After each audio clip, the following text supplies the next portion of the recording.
update video on the Pietenpol here. I had a video in the group.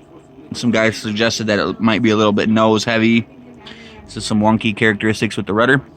I thought it needed ailerons and stuff, so I took it back to the drawing board. I put some ailerons on there. These are definitely not on the plans, but you know, it's pretty simple to do.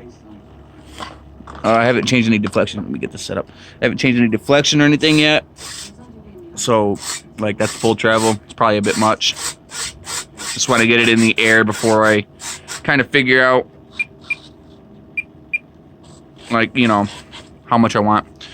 But, yep, I moved the landing gear back. It used to be right here, like on the crease line.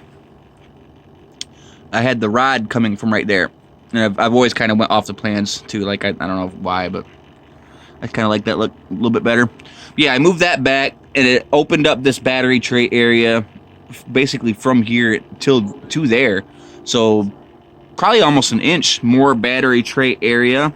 So I was able to slide the battery back. I also had my receiver kind of jumbled up under the servos here. I moved that back to probably right under the pilot's seat.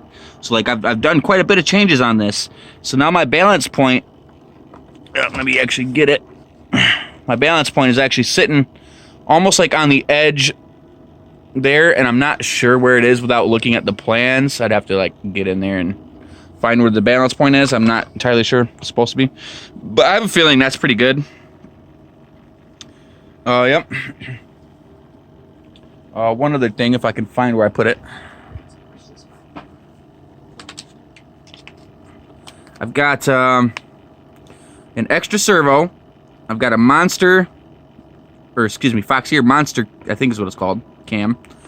And it's one of them E-Sheen VTX02 or 3s. I don't know. 200 milliwatt output.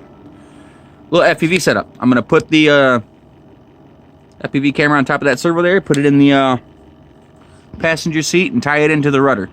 So when I make turns with rudder, I'll be looking towards the turn in the FPV goggles. I think it'll be pretty cool. And one other thing I might possibly do is get rid of the motor and change the front cowl up a little bit to have it more like a parasol style fuselage. I'm kind of worried about that motor being a little bit too much in the way if I do ever want to FPV it. I could just take it out and leave it, and like nobody's really gonna care. I just kind of want it to look more finished. But yeah, that's just a quick update. Oh yeah, checkerboarded the tail with some Sharpie there. It was too white. Added some monocoat trim sheet just on the wingtips and a hobby wing sticker because I'm running a hobby wing ESC.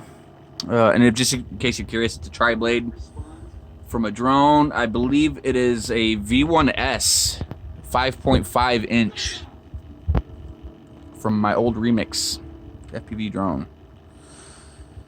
Yep, that's pretty much it. Any more comments or suggestions, I'd be more than willing to talk with you guys and learn what I don't know, because this is pretty much my first ever plane that I've ever built. So, thanks, guys.